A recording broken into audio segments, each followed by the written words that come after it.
Hi, I'm Joe Mimran, and welcome back to the Export Impact Podcast. When you think of exporting, your first thought may not go directly to online content creation, but everything that exists globally under the umbrella of online media, and therefore content creation, is incredibly vital to the global success of many Canadian content creators and entrepreneurs.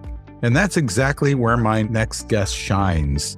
18 years ago, Shahrzad Rafati created broadband TV, well known as BBTV, to help content creators get their message out. Today, BBTV reaches 600 million people across 150 countries in 10 languages. Amazing. And Shahrzad herself is an award-winning entrepreneur with an international profile and global reputation. So how has Shahrzad been able to carve out this niche, supporting content creators everywhere while managing the risk of BBTV's success in over 100 countries? Well, we're about to find out.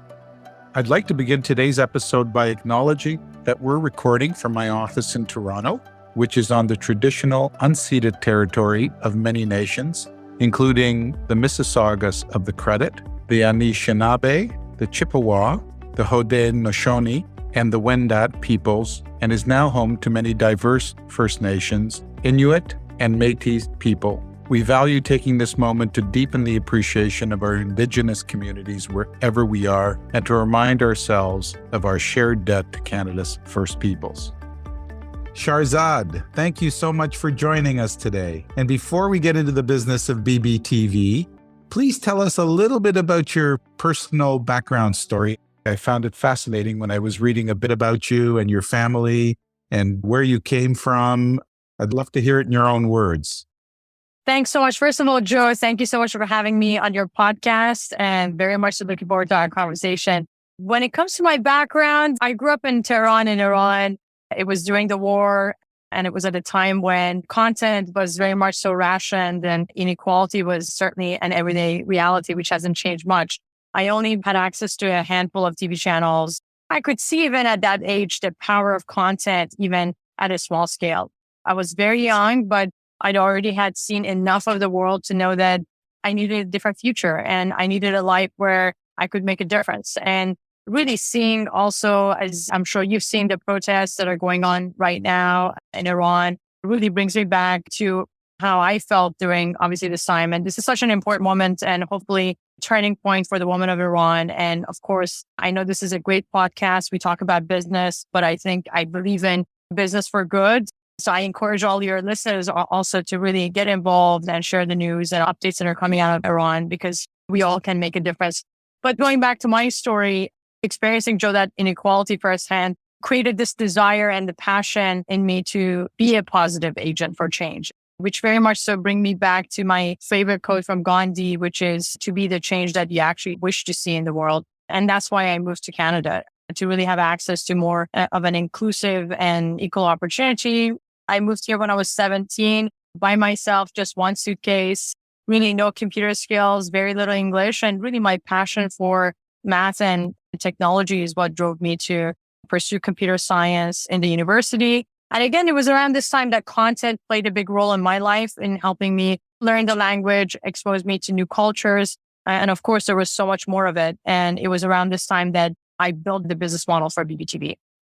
Wow. And you were 17 years old when you came here, and you came on your own at 17? That is right.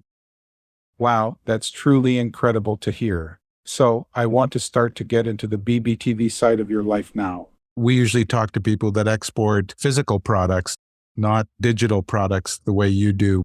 And I'm curious to understand the service. You work with more than 5,000 content creators globally, which is super impressive. What solutions do you offer them? What is the financial model? What's that look like? Can you give me an example of how you interface with them and how you service them? I think that would be interesting for many of the listeners today. Of course.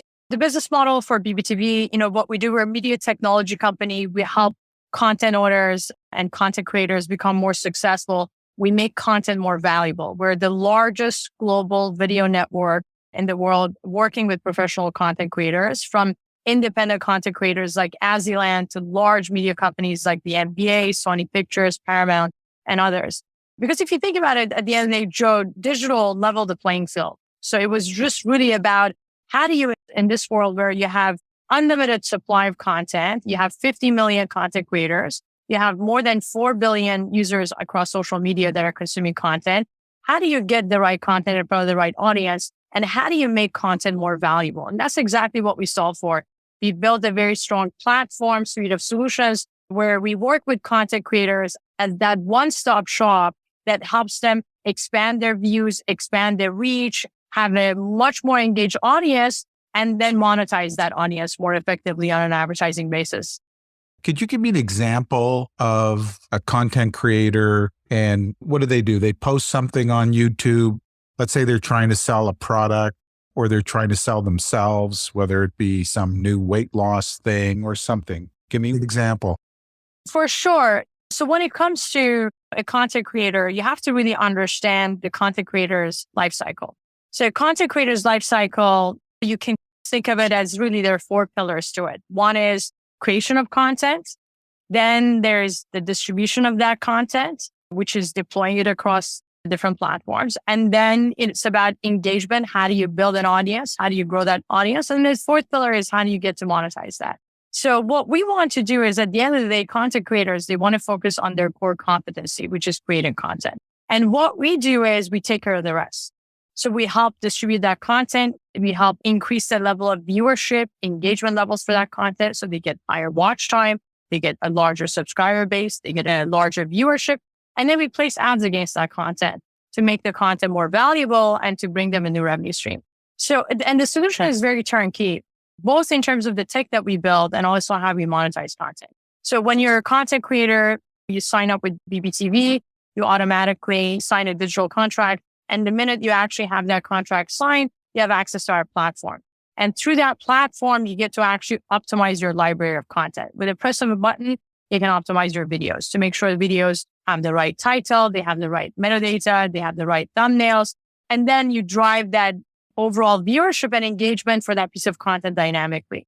And then from there, given the fact that we have actually acquired rights to the content, we're able to place ads against that content. So we work with advertisers and agencies from Nike to Procter and Gamble to General Motors to help them reach the actual younger audiences. Because at the end of the day, every brand also has a generational issue. They want to make sure that they can connect with this Gen Z, Gen Alpha, millennials, young millennials, to be able to actually reach that audience. Because really at the end of the day, 50% of the actual people that we reach are not reachable through TV and traditional mediums.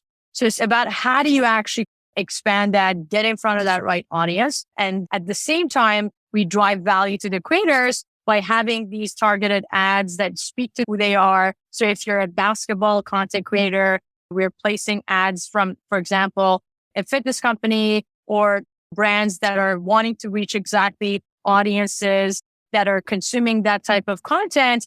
So it's contextually relevant. So it's a win-win for the content creator where their content becomes more valuable and for the brand to be able to actually get their visibility for their actual products against an audience that is actually the right audience, not just based on who the demographic of the audience, but their passions, their interests in terms of the content that they're consuming and the creators that they're connecting with. So that's really that win-win opportunity with respect to the values that we create to the content creator, which is very much so automated turnkey as far as increasing their viewership reach and monetization. And at the same time, creating a strong value proposition and ability for brands and advertisers to really reach their desired audiences against the most premium, brand safe, and targeted content. Yeah, that sounds amazing. And it sounds complex at first. How do you deal with YouTube where if you become a subscriber of YouTube, you block the ads? How do you manage that piece of it? We have a great partnership with Google YouTube. Look, YouTube is still home to some of the largest content creators where they see the platform as not just a place where they can build audiences, but they can monetize their audiences. And we're a mega publisher on the platform where we represent about 30 to 40% of their reach. So 1 in every 4 people that is actually watching YouTube content is watching our content. And what we do as far as with the content creators, we're amplifying audiences where they're coming to their channels. It's like, how do you get 1.5 billion people that are watching YouTube to get to actually watch these channels? How do you make sure that once they're on these channels, they're spending more time on these channels, so increasing the overall watch time? How do you actually also facilitate to make sure that the ads that are placed against the content are of the highest quality and with high premium rates as far as the value of those ads? So that's really it. We're helping creators to become more and more professional content creators, create better content, create much more engaged audiences, and then monetize that. That's amazing. How do influencers play in all of this? And with the rise of TikTok, how do you interface with influencers and that platform specifically? Yeah, it's a really good question. I mean, look, as we talked about, we have more than 50 million content creators globally. When you think about the creator economy, it's a $104 billion market. And it's a market that is growing very rapidly across all mediums. Whether if you're looking at mobile with respect to formats that are emerging on mobile, you think about the TikTok generation, which is micro content. You're looking at folks that are creating less than a minute long content. As a matter of fact, we have worked with a lot of short content creators. It's a new format. It's a new medium in terms of connecting with new audiences, which didn't exist if you go back 3 years, right? So formats are evolving, formats are changing. And as a result of it, you also have the creator pie is growing. It's no longer a time where it would take you 2 weeks to create content, edit it, and then post it and have it deployed. Today, you can actually create a piece of content on your phone, less than a minute long, upload it, build an audience, engage with that audience, and then monetize it. So when you're looking at that 4 billion plus users that are on TikTok, that are on Instagram, that are on YouTube, they're all going to become more and more like professional content creators. And I'm sure if you ask someone within your family, immediate family or extended family, especially with Gen Alpha, Gen Z, and you ask them, who do you want to be? They're going to tell you, I want to become a YouTuber. I want to become an Instagram influencer, because, you can build a brand, you can connect with an audience, and then you can monetize that audience so effectively now.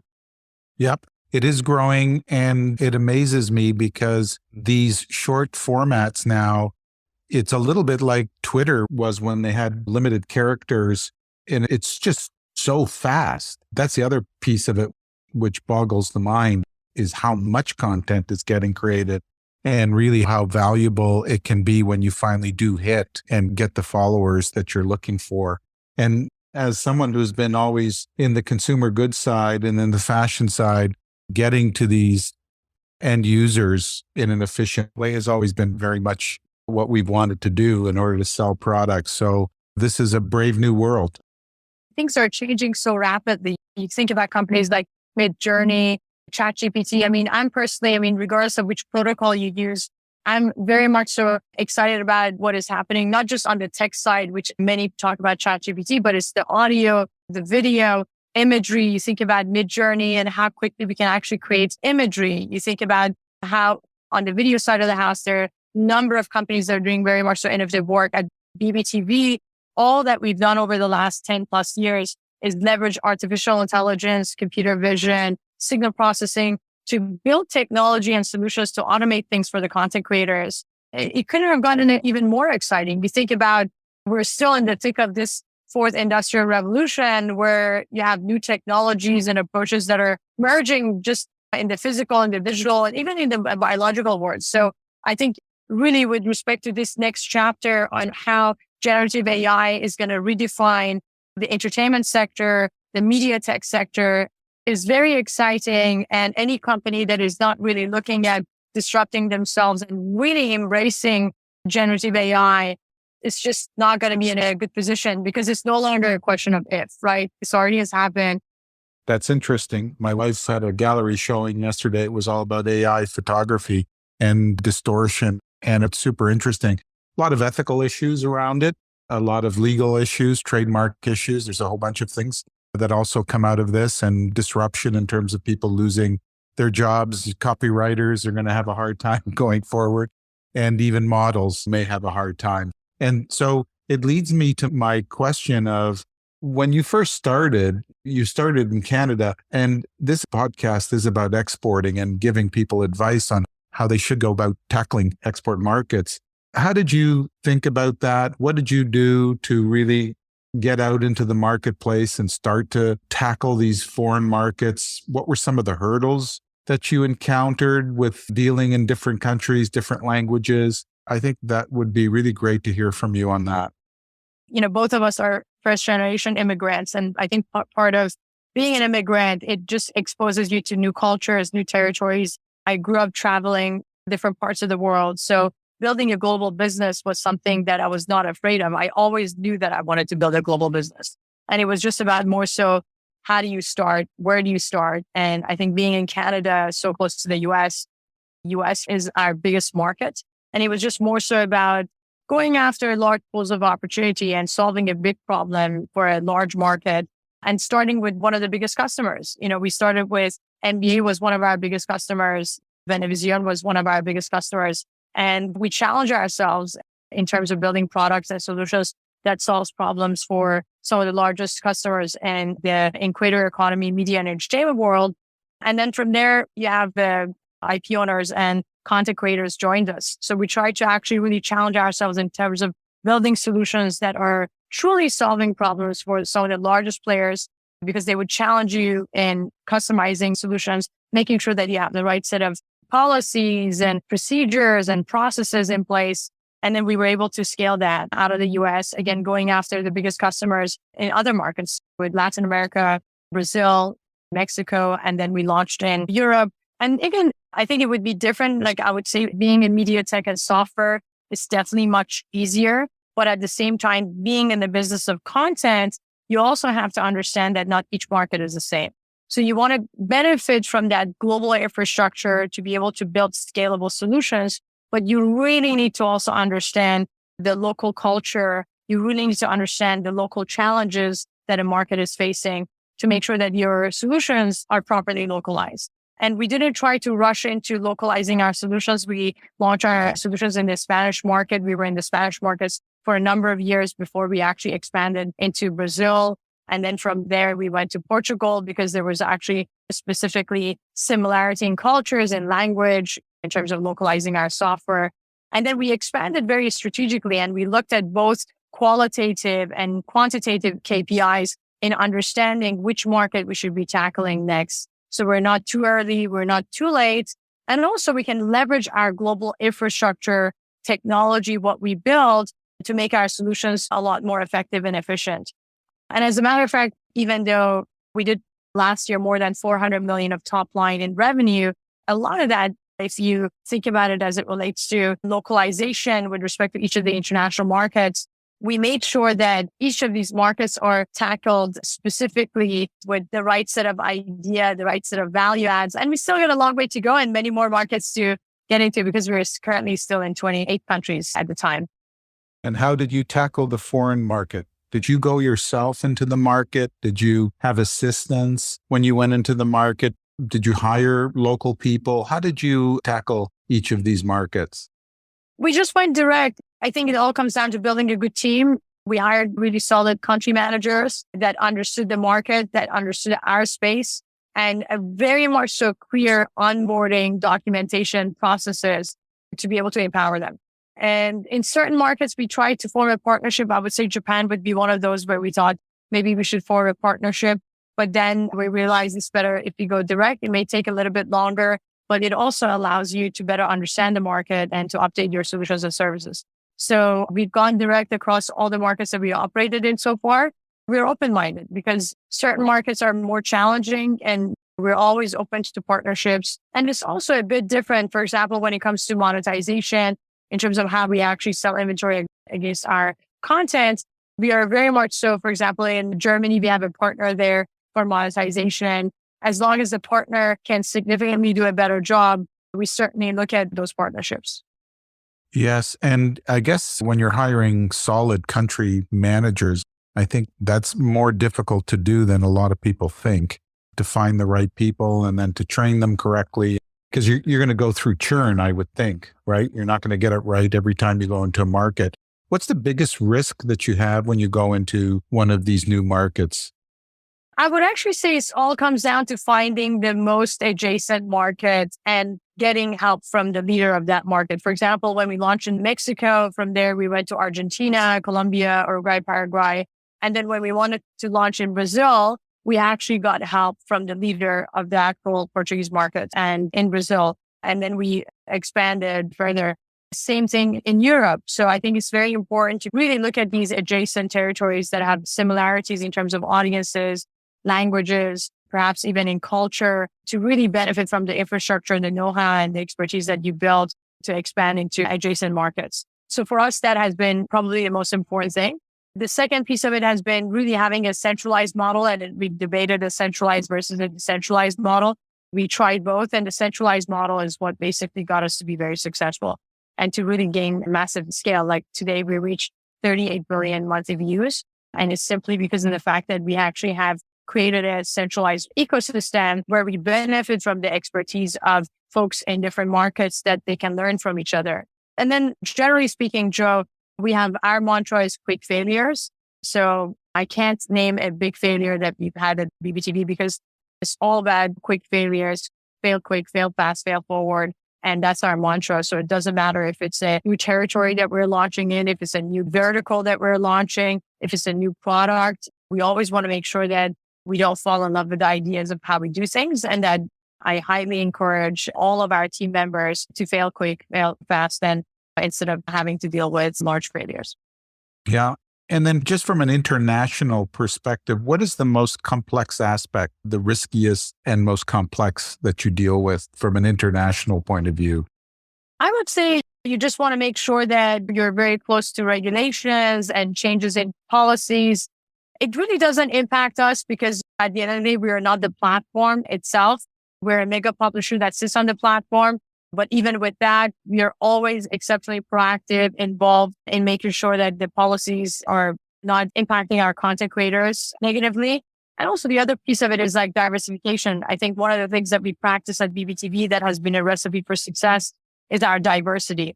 Diversity in demographics, diversity in content creators, diversity in verticals, diversity in geographies. So where you have challenges in certain territory, you can actually like scale up and expand in others. If there's an elections, if there are challenges with it, like you talked about UK, for example, we talked about Europe, UK, Brexit. We had a moment in time where ad dollars, ad spend got reduced for certain geographical events. And because you're very diversified, it doesn't impact you as a company. Yes, exactly. So diversification is really a big help, but it also adds a lot of complexity, which you seem to be able to handle it. And in terms of growing the business capital, and I know when I've been growing my businesses in the past, I used to spend in the early days almost half my time just raising capital. How was that for your company? I know that you're a public company, and when you went public, as you grew, you've been in business for 18 years now. When did you go public, and how has capital been an impediment to your growth or not? So it was just really for me, I wanted to have optionality for the business. So we bootstrapped the company to profitability. We went after the biggest clients and we scaled the business. And then we did another round of financing with RTL Bertelsmann, where we raised 36 million. And it was at the time where the company was cash flow positive. And that's when we invested in our technology. We invested in monetization and our plus solutions to be able to actually increase margins for the business and to really build sustained paths for profitability for the company. And we went public really at the October 2020. It was probably the worst day of the year outside March, but there were no IPOs, obviously, in March of 2020. And the markets have been very tough. And I think it's been very important for, as an entrepreneur, to really separate how the market doesn't define your value. And I think a lot of entrepreneurs don't see that. And it's very important for management to focus on the business, driving the business forward, and really focus on scaling the business the right way and while driving shareholder value. And as far as capital as a public company, we've actually done a number of rounds in terms of raising debt. At the end of the day, with the current market caps, it doesn't make sense to raise equity. And we have access to obviously markets both in the US and Canada on that end. That's great. I'm just going to switch gears here a little bit. 50% of your board at BBTV is BIPOC. 50% of the board identifies as female and 40% of the management are women. What's the story behind having such a diverse workforce? Did it just happen this way, or were you intentional with building a diverse team along the way? Well, absolutely. Very much so intentional, Joe. I built BBTV as a quadruple bottom line business. And when I say quadruple bottom line, I really mean we measure success, not just based on financial KPIs, but we also look at people, social, and environmental KPIs. And I think it's very important, just like any other KPIs for management, entrepreneurs to set goals, measure them, and really report on them, because you need to make sure that you have the right processes in place, you have the right pipeline, and also most importantly, the right incentives to be able to achieve these goals. And I really believe that the same way that we look at our financial KPIs, where we have short-term and long-term plans, we need to have short-term and long-term plans for the rest of the KPIs. For example, when it comes to people, as you outlined, Joe, I'm very proud. We have a 0% pay gap at BBTV, and it's been like that for more than now almost 6 years, not just based on gender, but no matter how you actually slice it. I'm proud that 40% of our employees and manager identify themselves as female, which is always, when you talk to many, they say it's hard in tech, it's hard in media. Well, it isn't, because if you have the right processes, if you're tracking things, and if you're incentivizing people the right way, then you can achieve those goals. And as you said, we're also diverse. More than 40% of the actual workforce. And also, as you said, 50% of the board identify themselves as members of BIPOC. And I'd like to also highlight that this is no longer something, as a business, we really care about our ESG goals because we know our customers care about our ESG goals. And when it comes to building a quadruple bottom line and really looking at those KPIs, you need to have that apply the same level of accountability. So the same level of accountability for gender pay to your carbon footprint. We're a carbon neutral business, right? We look at our landfill diversions, waste. It's important for leaders to be held accountable and to be able to really have these processes in place. So it's really no longer a question of doing the right thing, but it's actually good for business. So it's without a question, good values generate great results. I've been in the fashion industry for so long. It has always been at least 80 to 85% women in my offices. So I don't know what all the fuss is about. But you know what it is, though? You know what is interesting, Joe? It's about that balance, right? Like what we do is, for example, we have a gender interviewing process. For every open role, we interview at minimum 2 male and 2 female candidates. So you're creating this equal opportunity, right? And as you said, some industries are different. I think legal firms and what have you, nursing. But I think at the end of the day, it's about having the right pipeline for talent. Yeah. And I think what you said is so important, which is I think businesses have to have KPIs that go beyond financial. And I think consumers expect that today. I think the consumer today, it's something that is really being woven into society and how we think about how we want to interact with different products and different brands. And it's table stakes now. I think people have to get their arms around that, as they do with generative AI. So you are such a high profile CEO. You've gone so far as representing Canada on G20 Empower, a group that was started by Angela Merkel to drive women to leadership position. And now that I've had a chance to speak with you, you certainly are a dynamic individual, not only putting the work that BBTV is doing on the map for Canada, but quite the initiative in supporting women in leadership as well. We've talked about how this has helped you grow your business, how you become an international player. And for those that are out there, Canadian entrepreneurs, what's the one piece of advice you would give them on how to grow their international business footprint going forward? Well, thank you for that. And certainly, I got to tell you, women economic empowerment and social health is such a big passion of mine. And we've done such great work with G20 Empower, part of such a great team. And it's been such an honor to work with men and women at the table that are really focusing on creating a level playing field for everybody and really lifting everyone up with the rest of the countries across the G20, really setting the right, standardizing data for the first time across G20 countries, setting the right set of KPIs, working with the private sector, incentivizing the private sector to act and really have the right policies, providing them with the best practices that they can actually follow. So we're very happy with the work that we've done over the last 4 years and continue to build on, obviously, that success. And on advice for entrepreneurs, as far as building a global business, I would say, look, especially with Canadian entrepreneurs, we need to think big. We need to go after large pools of opportunity. Don't be afraid, and make sure you're strategic in terms of how you actually select those markets that align with your industry, specifically products that you're building, and make sure that you're going after the biggest markets, because at the end of the day, that's what matters. And hire good people, hire people that have done it, that have the experience, that can help you. And you're going to have the willingness to learn new things and understand that not every culture and every territory is the same, and that localization of your solutions are really key to success. Wonderful. Shahrzad, thanks so much for taking the time today. What you've been able to build in such a highly competitive and fast-changing industry is really quite remarkable, and a true inspiration for female entrepreneurs and for all entrepreneurs. It's been a real pleasure speaking with you today. Thanks for joining us today on the Export Impact Podcast.